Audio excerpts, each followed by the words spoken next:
दरम्यान पेट्रोल आणि डिझेलच्या वाढत्या दरवाढीमुळे त्रस्त झालेल्या वाहन चालकांसाठी आनंदाची बातमी। जगातील पहिली सीएनजी बाईक आज पुण्यातून लॉन्च झाली। ऑटोमोबाईल क्षेत्रातील नामवंत म्हणजे हमारा बजाज नाममुद्रा असणाऱ्या बजाज कंपनीने या बाईकची निर्मिती केली असून केंद्रीय मंत्री नितीन गडकरींच्या हस्ते या बाईकच्या लॉन्चिंगचा सोहळा पार पडला।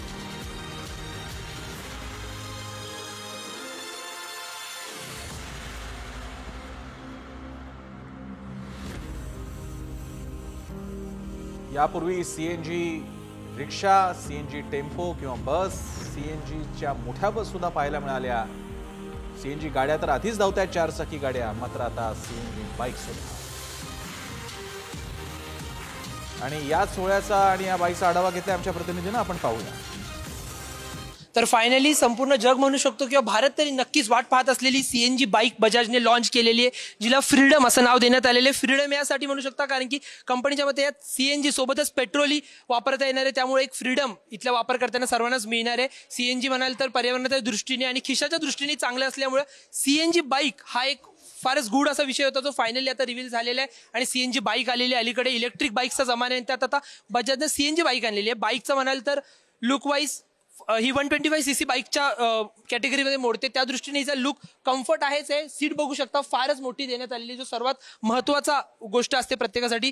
सामान्यांसाठी ती सीट असते, सीटवर जास्त सामान ठेवता येईल किंवा माणसाला कम्फर्टेबल बसता येईल असं वाटतं, त्यासाठी सीट मोठी देण्यात आलेली आहे।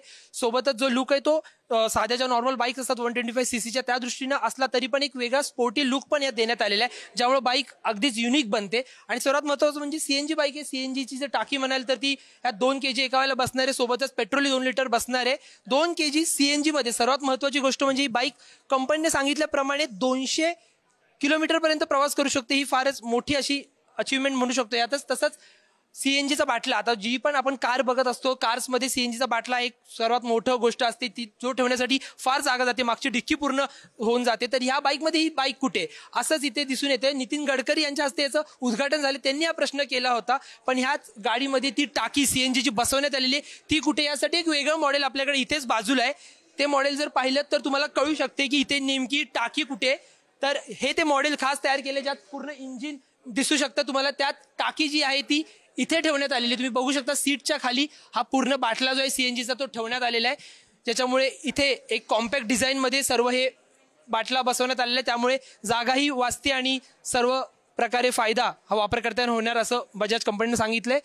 सोबतच आतील सर्व इंजिन या एका मॉडेलमध्ये, जे खास फक्त इथे लोकांना कळावं नेमकं हे बाईक कसं आहे त्यासाठी हे मॉडेल एकच मॉडेल तयार करण्यात आलेले आहे। याशिवाय जर इतर कलर्सचं म्हटलं तर 6 कलर्समध्ये ही बाईक अवेलेबल आहे।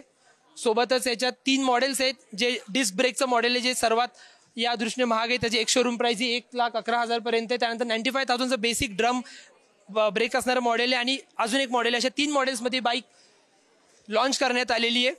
जसं पाहिलं की किल स्विचवर सीएनजीवरून पेट्रोलवर जाता येईल आणि एका सिंगल स्टार्टरमध्ये ही बाईक चालू होणार आहे। बाईकचा जर नॉईस ऐकलात तर फारही नाही आणि फार कमी नाही, एक युनिक असा नॉईस म्हणू शकतो, जो थोडा स्पोर्टी लुक देतोय त्यामुळेच। सोबतच ही बाईक लुकलाही स्पोर्टी आणि तेवढीच कम्फर्टेबलही वाटते। आता ही नेमकी मार्केटमध्ये किती चालते आणि सीएनजीचं जे काही सध्या इन्फ्रास्ट्रक्चर आहे तेही कमी आहे, ते वाढवण्यात कसं सरकार आणि इतर सर्वच सीएनजी धारक बघताय ते आपल्याला बघावं लागेल। कॅमेरामन अनिल तजलेसह शशांक पाटील।